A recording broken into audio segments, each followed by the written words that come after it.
तो समस्या ये बनी कि पहला बेग ले लें तो दूरी कम आती है, बाद का बेग ले लें तो दूरी ज़्यादा आती है। तो कौन सा बेग लें?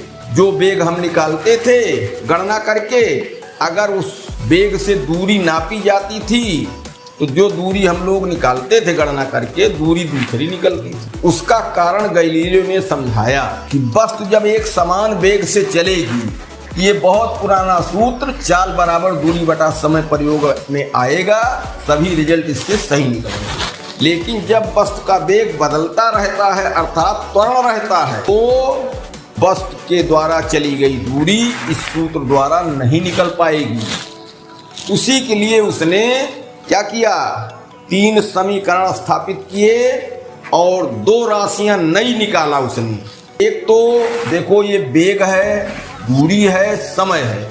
उसने एक नई राशि जो त्वरण है उसका प्रयोग किया, तो 3 1 4 राशियां हो गई।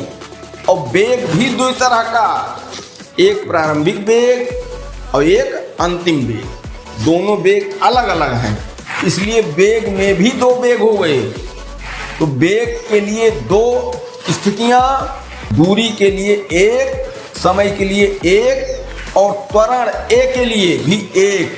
तो क्या हुआ, 5 राशियां इसमें बन गई। 3 के बजाय बढ़ करके 2 और कुल मिला के 5 राशियां हो गई। और इन 5 राशियों में गैलीलियो ने संबंध स्थापित किया, वही गैलीलियो के गति के समीकरण कहलाते हैं। अब समीकरणों को हमको निकालना है, प्राप्त करना है। तो देखो, एक तो होता है सीधे गणना की विधि द्वारा, एक होता है ग्राफ के द्वारा। तो गणना की विधि द्वारा अभी समझो, ग्राफ वाला फिर आगे जब न्यूमेरिकल लगवाए जाएंगे तो वहां समझाया जाएगा।